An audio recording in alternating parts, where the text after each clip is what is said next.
தீபாவளியின் ரிலீஸாக திரைக்கு வந்திருக்கும் மாரி செல்வராஜ் துரு கூட்டணியின் பைசன் படம் மக்களிடமும் சினிமா விமர்சகர்களிடமும் நல்ல வரவேற்பை பெற்றிருக்கிறது.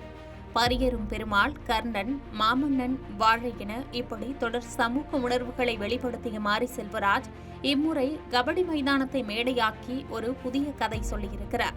பைசன் ஒரு சாதாரண விளையாட்டு படம் அல்ல. இது ஒரு மனிதனின் உண்மையான போராட்டத்தை தழுவி எடுக்கப்பட்ட சினிமா. 1980களில் தென் தமிழகம் சந்தித்த சாதி அரசியல், அந்த சூழ்நிலையில் எப்படி கபடி வீரன் வென்றான் என்பதே பைசன் திரைப்படத்தின் கதை. அந்த வீரன்தான் அர்ஜுனா விருது பெற்ற கபடி நாயகன் மணத்தி கணேசன். தூத்துக்குடி மாவட்டம் ஒரு சிறிய கிராமம் மணத்தி. அங்கு பிறந்த ஒரு சிறுவன் முதலில் ஹாக்கி வீரனாக விளையாடத் தொடங்கினான். ஆனா ஒரு நாள் ஒரு ஆசிரியர் சொன்னார், கணேசா, உனக்கு பொருந்தும் விளையாட்டு கபடிதான்.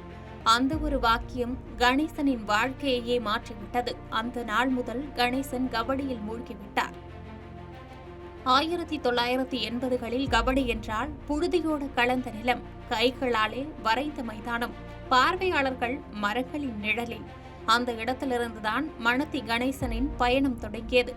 அந்த காலத்திலிருந்த கிளப் வீரர்களையும் உள்ளூர் ஆட்டக்காரர்களையும் முன்மாதிரியாக கொண்டு தன் கிராமத்திலேயே கடினமாக பயிற்சி செய்தார். கணேசன் ரைடு போகும்போது மைதானமே சத்தமில்லாமல் போய்விடும். எதிரணி வீரர்கள் அவரை பிடிக்க முடியாது. தடுப்பாட்டம் போகும்போது பெரிய வீரர்களை கூட தலைகாலை முட்டி தூக்கி வீசி விடுவார். அந்த ஆட்டத்திலிருந்துதான் மக்கள் சொல்ல ஆரம்பிச்சாங்க, இவன் சாதாரண கணேசன் இல்ல, மணத்தி கணேசன்.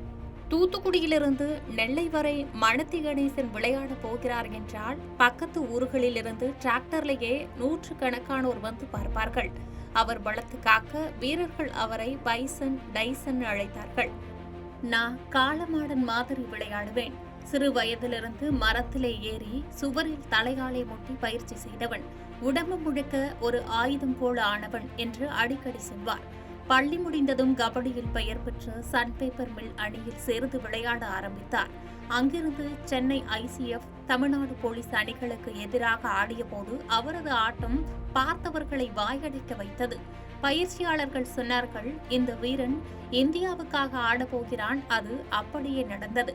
மணத்தி கணேசன் இந்திய அணியில் இடம்பெற்றார். ஆசிய கோப்பை போட்டியிலும் விளையாடினார். அவரது உழைப்புக்கான மரியாதையாக 1995இல் அர்ஜுனா விருது வழங்கப்பட்டது. அந்த வெற்றிக்கு பின் விளையாட்டு வீரர்களுக்கான சிறப்பு ஒதுக்கீட்டில் தமிழ்நாடு மின் வாரியத்தில் வேலை கிடைத்தது. அதற்கு பிறகும் கபடியை அவர் கைவிடவில்லை. இன்றும் தமிழக விளையாட்டுத் துறையில் அதிகாரியாகவும் புதிய வீரர்களுக்கு பயிற்சியாளராகவும் பணியாற்றுகிறார். 1980, 90களில் நான் ஆடிய ஆட்டங்களை வீடியோவா எடுத்திருந்தாங்க. ஆனா இப்ப அவை எதுவும் கிடைக்கல. சில பழைய புகைப்படங்கள் தான் நினைவா இருக்கு என அவர் சொல்வது சற்று வருத்தமாயிருக்கும். அந்த மறைந்த நினைவுகளை இப்போது பைசன் திரைப்படம் மீண்டும் உயிர்த்தெழ செய்திருக்கிறது. முழு வாழ்க்கை வரலாறு இல்லாவிட்டாலும் அவரை போன்று கபடியில் தன்னம்பிக்கையால் சாதித்த வீரர்களுக்கான மரியாதையாக அது உருவாகியுள்ளது. அவரே துருவுக்கு நேரடியாக கபடி பயிற்சி அளித்ததாலோ என்னவோ திரையிலும் துரு கதாபாத்திரம் நன்றாக மிளறுகிறது. மணத்தி கணேசன் தூத்துக்குடி மணல் மைதானத்திலிருந்து இந்தியா வரை ஓடிய கபடி வீரன். அவர் கபடி விளையாடவில்லை, அவர் வாழ்க்கையே கபடி மாதிரி விளையாடினார். இன்று திரையில் வண்ணத்தி கிட்டானாவாக துரு நடித்திருந்தாலும் அந்த கதையின் இதய துடிப்பு மணத்தி கணேசன், த ரியல் பைசன்.